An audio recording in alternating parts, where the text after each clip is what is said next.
I think the Middle East has changed enormously over the last 50 years. It's become much richer, much more educated, much more hopeful about the future that they can create. And every time I visit, I see more progress in that way. Of course, there are going to be challenges. If you think of my own country, in 1776, we had a revolution. Then we formed a constitution. And then we had a civil war in which 500,000 people were killed. We tore each other apart, brother to brother. Families were torn apart. And then we had to build ourselves back together, which took a lot of time. And in a sense, some of us are still fighting that civil war. So making a region work is not easy. It's tough. It's difficult. I look at my own country's history and I see it. But I also see so many leaders in the Middle East who want to make a better world for themselves. Like Mohammed bin Zayed, for example? What? Like Mohammed bin Zayed, for example? Many people just like him. So, good luck.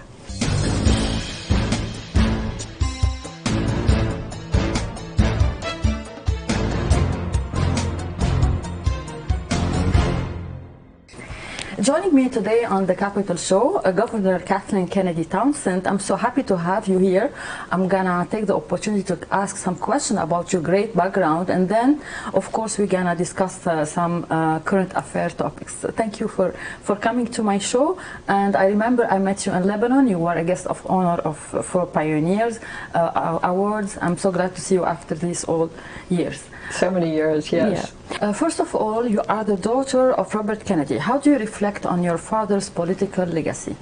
I'm very proud of what my father did and accomplished, and that people still remember him.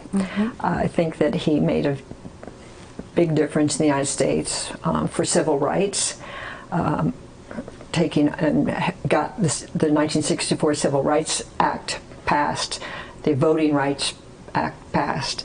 He also took on organized crime. For the first time, the FBI had to acknowledge that there was such a thing as the mob. And he believed very strongly across the world that there is a role for democracy and a role for dissent. That's amazing. Also, you are the oldest of Ambassador Joseph Kennedy's grandchildren. Do you remember about him? Yes. I don't know if you can see, there's a picture of my grandfather right up there on the wall, and we're riding together. He loved horses, he loved riding, and he loved hanging out with his grandchildren. I remember him very fondly. Do you have any fond memories about your uncle, President John Kennedy, and you know that President... Yes, I also have a picture of my uncle, John Kennedy, right there. He's pushing me on a swing, and I remember sailing with him very much. I was what was called ballast, which means on a sailboat you want somebody to sail, and then you want somebody to skipper, and then you want somebody just to be dead weight. I was dead weight. That's fantastic. But do you know about the tragedy? President Trump said if you got re-elected, I know you're Democrat, but he said he gonna reveal or he gonna... I think there's very few things that you can believe that Donald Trump says. Yeah, but don't you want to know who killed... I don't think you can believe a thing that Donald Trump says. Yeah, but my other question is, are you not still interested to know who kills President? You know what happened? Let me tell you, I have a letter from my father that he wrote me when President Kennedy died and was buried. And he said, "Dear Kathleen, you seem to understand that Jack was buried today.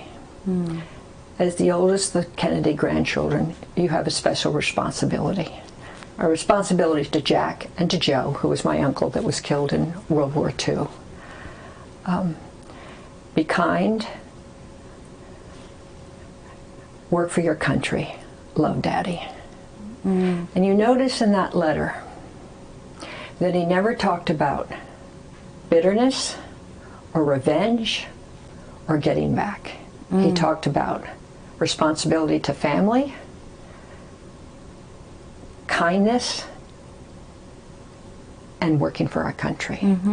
And I think that that's the most important legacy, one of the most important legacies of my father, which was to go forward. Because if you keep going backwards, you're going to be torn all the time. And that's what happens if you keep going backwards. And I think that that's helped me spend my time trying to figure out how to get kids to get involved in community, give back to their country, how to solve the problem of retirement, how to reduce crime in our communities. If I just focused on all the tragedies, I would not have been able to go forward. Yeah, understood. Following up what you're saying, how do you see the future of the Democratic Party? How do you see the challenges happening today in these days inside America? Well, those are two different. There's two questions and they're related. Yeah. So, as you know, in the last like 10 elections, the Democratic Party has gotten more votes than the Republican Party, but often the Republican Party wins because of the way our Constitution works. So my hope is that we can change some of the rules so that the small states don't have more power than the large states, because it's really not fair. It's not democratic. More people like the values of the Democratic Party. And the Democratic Party stands for openness. Let's get everybody involved. Let's recognize that women should be able to control what happens to their bodies. Let's make sure that if you're gay or you're lesbian, you can participate. Let's make sure that we assure that people as they get older are going to have a dignified senior years. Those are the values of the Democratic Party, and I think that that's what Americans want. But they're not often recognized because of the way the votes are counted. I know you are a frank person, and that I'm a what person? Frank. Yes. And you say things like it is, and you're candid. So how do you see the performance of President Joe Biden, and do you see that he can win re-elections in November 2024? Well, that's a good question. I think Joe Biden has done an incredible job. There have been more legislation in the last 2 years than probably any president since Lyndon Johnson. I mean, we've gotten an infrastructure bill passed to help our highways and bridges and sewage treatment plants and our water plants, which has also helped with climate change. We've helped the CHIPS program, so to bring back the manufacturing of chips to the United States. We've helped lift our economy. We have the lowest unemployment rate that we've had in the last 50 years. I could go on. And a lot of these legislation has been bipartisan. So all of that is something to boast about. The challenge is really how the voting occurs, which is that small states have so much power in the Electoral College, and that I can't control. So that's the challenge. Yeah. I want to shift to another topic. Really? I mean international relations. Sure. Your family has a prize named after human rights. Yes, it's actually the prize that I founded when I was chair of the Robert Kennedy Memorial. Yeah. How do you see the United States government dealing with countries in a human rights issue? And people think that it's a biased opinion when it comes to countries like Iran. Well, I have to say, America is always, like all of us, a work in progress. As you know, I'm a Catholic, so I believe in original sin, which means I think that we are always imperfect human beings trying to do a better job. That's true of us so as just so you understand. That's true of us as human beings, and it's true of us as a country. What I'm most impressed by Iran right now is the strength of the young people, the strength of the women who are standing up, and the strength of the men who are supporting the women. So I give them high praise and high regard. I think it's interesting right now that the United States are working out a deal with Iran, in a sense to I think, work with them, deal with them, talk with them, and have a relationship with them. I think it's better to have a relationship with people than not to have one. But it's a terrorist country. Well, that is what you say, and Not but me. you know what? The U.S. The U.S. says it too. But my family would always say it's better to talk with people than not talk to people. All right. The state of Maryland has sizable Russian and Ukrainian communities. The war has come home, as we say. How would the Russian-Ukrainian war conclude? What is your approach? How we can talk with Russia? Well, I do not know how the Russian-Ukrainian war is going to end. I don't think anybody really knows how that will end. I think it's very tough. Do you agree supporting Ukraine? I think it's important to make sure that the Russians know that it is not a good idea to invade a country. That was not a good idea, and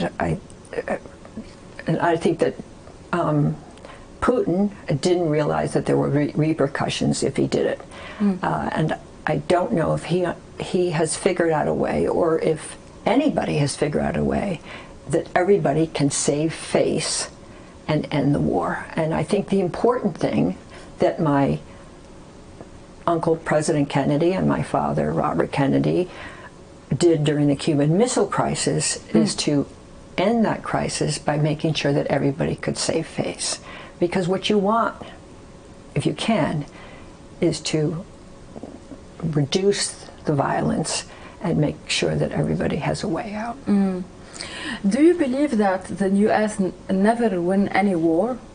Vietnam, Iraq, Afghanistan. Do you agree on that? Well, I think that Iraq, at least, there is some kind of democracy occurring right now. I mean, it's had a few challenges. Afghanistan. It's an influence of Iran inside Iraq. And there is no state. Well, they've had some elections. In Afghanistan, I think Joe Biden was right to pull us out of Afghanistan. In that way? It's very hard to get out. I mean, that is true. It's very, very hard to get out. If you have a better way, I'd like to know what it would have been. At least don't leave Americans behind. It's not my opinion. This is what some That's guests what everybody says. Yeah. If you think about how to get out of a country, when people know you're going to get out of the country, it was difficult. I mean, I can go into greater detail about what people say could have been done, but I think it's very difficult to get out. If the Kennedys were in power right now, which Kennedys? There's, there's a large. You may have heard. It's a large family. Yeah, I mean, if you were a Secretary of State, what would you do right now? Which foreign policy would you adopt? Well, you have to say in what part of the world. I mean, the Middle East, for example. The Middle East. Well, I think what we're doing is saying that I agreed with President Obama that we should work with Iran to reduce the possibility of nuclear war. I think that, and that they would have a nuclear bomb. Other people disagreed. Israel disagreed. I think Israel was wrong about that. I think Israel, and President Biden has said this about Netanyahu, that there should, he should not try to take over the Supreme Court. And as you can see, there are a lot of protests in the military about that. I mean, we can't control what people do, but we can say that this has not been a useful way to go about it. I think that the Abraham Accords looked like that was a plus, and at least I can say something good about what I think the Trump administration did on that, and I think that should go forward. My question is how the U.S. can make the Palestinians accept the Abraham Accords. How the U.S. can have... It's very hard. If you don't have the leadership, it's hard to make people do things they don't want to do.